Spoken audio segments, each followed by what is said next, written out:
শুভ মকর সংক্রান্তি, পৌষ পার্বণ। কে কে পৌষ পার্বণ পালন করছ একটু জানাবে। তো সকালের বাসি কাজ হতে কিছু দেখায়নি। তো আজকে পৌষ পার্বণ, কেউ বলে মকর সংক্রান্তি, পৌষ পার্বণ। তো চাল ভিজাচ্ছি। রুদ্র বাবা রেশন থেকে চাল এনে দিয়েছে, 3 কেজি চাল ভিজাচ্ছি। তো সারাদিন কী কাজ করি শুধু এটুকুই দেখাবো আজকে, আর অন্য কিছু না। কে কোথা থেকে দেখছো একটু জানাবে, ভিডিওগুলো কেমন হয় তাও জানাবে। আর আমার নতুন বন্ধু, পুরনো বন্ধু, তোমরা একটু কমেন্ট করে জানাবে তোমরা কোথায় থেকে ব্লগটা দেখছো, প্লিজ প্লিজ। তো দেখো চাল ভিজাইতেছি। আর আরেকটা কথা, এখন না ব্লগ বলো শর্ট বলো টাইম করে দিতে পারবো না, কারণ বাড়ির কাছে কীর্তন। তো তোমরা একটু ম্যানেজ করে নিও, যে এরকম টাইমে দেবো একটু দেখো প্লিজ। তো চাল ভিজাচ্ছি, চাল ভিজিয়ে কিন্তু অনেকগুলো কাজ করে ফেলেছি, সেগুলো দেখাইনি। তো আবার চলে আসলাম চাল ধুতে। তোমরা বলবে এই দেখলাম চাল ভিজালো, এই আবার চাল ধুতে চলে এলো, কিন্তু না, এর মাঝে রান্নাবান্না প্লাস অন্যান্য কাজ সব সেরে কিন্তু চাল ধুতে এসেছি প্রায় 2-3 ঘন্টা পরে। তো আমি তো শুধু চাল ভিজিয়েছি, তারপর চাল ধুতে চলে আসলাম।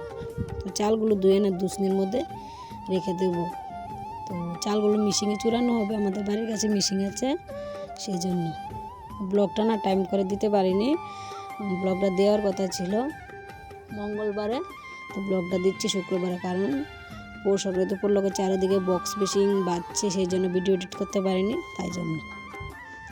তো দেখো 3 কেজি চাল ভিজিয়েছি, একটু বেশি করে, কারণ পিঠা খাবো অনেক দিন ধরে, সেই জন্য।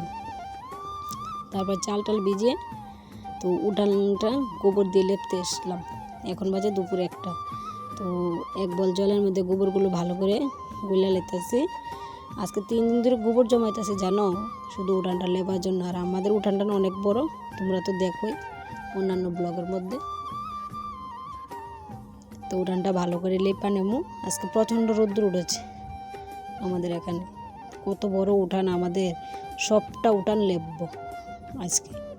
কে কে পৌষ সংক্রান্তি উপলক্ষে উঠান গোবর দিয়ে লেপেছি একটু জানাবে। বারান্দাটা সিমেন্ট দিয়ে লেপেছি, ঘর লেপেছি, প্লাস বড় ঘরটা মুছেছি, অন্যান্য কাজ যা বলো সব করেছি। কিন্তু তো বেশি কিছু দেখাতে পারিনি, যতটুকু সম্ভব ততটুকু দেখেছি। পৌষ সংক্রান্তি বলে কথা, কি কাজ তো বেশি, সেই জন্য বেশি কিছু দেখাতে পারিনি।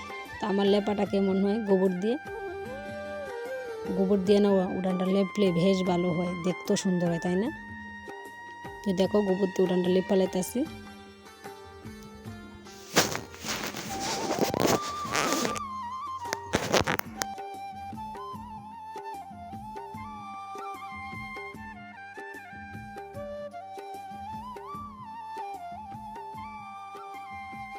তো দেখো ক্যামেরাম্যান আমার মেয়ে, আমি উঠান লেপছি, ও ক্যামেরা করতেছে, কারণ উঠানের টিপ কিন্তু আমি সবসময় নিতে পারি না। আজকে বাড়িতে মানুষ নেই আর উঠানটা লেপছি, সেই জন্য ও একটু ক্লিপ নিয়ে দিচ্ছে। তো আমাদের এখানে কীর্তন শুরু হবে বুধবার থেকে, তো ওগুলো তোমাদের সাথে শেয়ার করব ব্লগের মাধ্যমে। তো দেখতে থাকো তোমরা। কে কোথা থেকে দেখছো একটু কমেন্ট করে জানাই। আমি ত্রিপুরার উদয়পুর থেকে আমি মনি তোমাদের সাথে কথা বলছি। যারা এতক্ষণ ধরে আমার ব্লগটা দেখছো তোমাদেরকে অনেক অনেক ভালোবাসা, থ্যাংক ইউ বলো সব কিছু।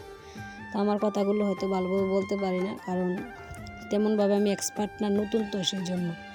তো উঠানটা লেপা আবার আবার লেপ দেখাইতাম, তার মাঝে স্নান করছি, খাওয়া দাওয়া অনেকগুলো কাজ সেরে ওই যে গোবর দিয়ে লেপেছি। তারপরে আমাদের বাড়ির যে গরু ছাগল দিয়ে ওই চরের এখানে পুকুর আছে না, পুকুর থেকে সাদা মাটি এনেছি, উতলা মাটি বলি আমরা, উতলা মাটি দিয়ে না লেপে রাখবো। কালকে তো আলপনা আঁকতে হবে, সূর্যকে আমরা পিঠা দেবো, তো সাদা হয়ে থাকবে, সেই জন্য লেপে রাখছি। গোবর দিয়ে তো লেপেছি, আবার এই সাদা মাটি দিয়ে উতলা মাটি দিয়ে ভালো করে লেপে রাখছি। তো অনেকটা জায়গা লেপবো, কালকে আলপনা আঁকবো।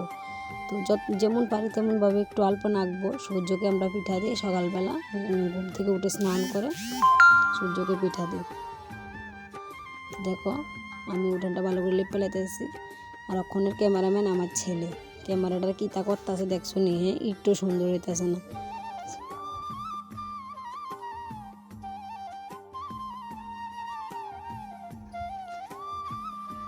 তো কে কে আমার মতো এরকম কাজ করো আলপনা আঁকবো, সেই জন্য উঠোনটা ভালো করে লেপে নিচ্ছি।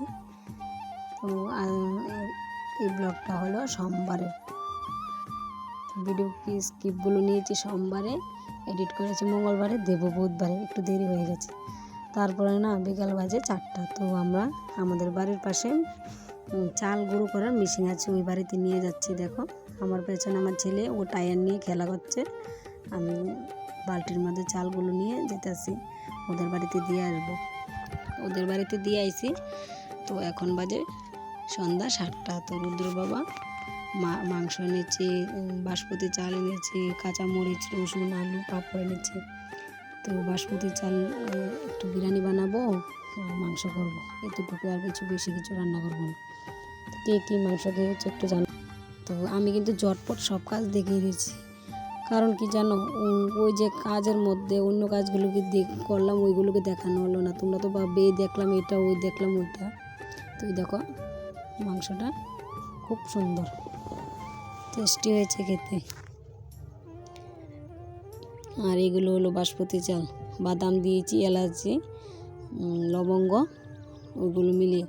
আর কিশমিশ দিলে না রুদ্র বাবা খায় না, সেই জন্য কিশমিশ দিইনি।